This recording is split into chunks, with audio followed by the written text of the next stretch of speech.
అధ్యాయము మార్చి చదువుకుందాం. కీర్తనలు 79.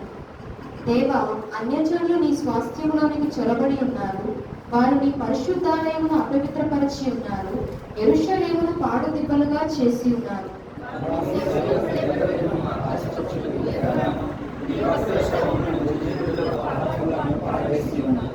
ఒకడు నీళ్లు పోసినట్లు యెరూషలేము చుట్టూ వారి రక్తమును పారబోసి ఉన్నారు. వారిని పాతిపెట్టు వారెవరనూ లేరు.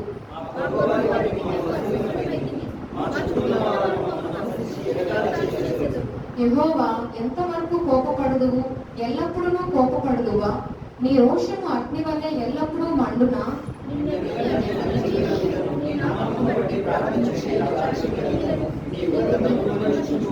వారు యాకోబు సంతతిని మింగివేసి ఉన్నారు.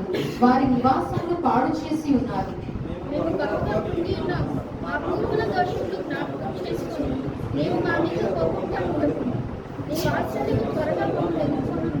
మా రక్షణకర్తవగు దేవా, నీ నామ ప్రభావమును బట్టి మాకు సహాయము చేయుము. నీ నామమును బట్టి మా పాపములను పరిహరించి మమ్మల్ని రక్షింపు.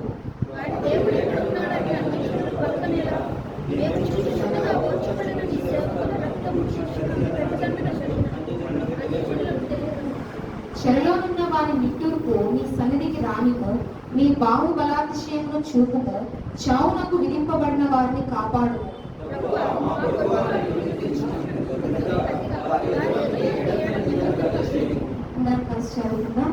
అప్పుడు నీ ప్రజలను, నీ మంద గొర్రెలమునైన మేము సదాకాలము నీకు కృతజ్ఞతాస్తులు చెల్లించేదము. తరతరాల వరకు నీ కీర్తిని ప్రచురపరిచెదము.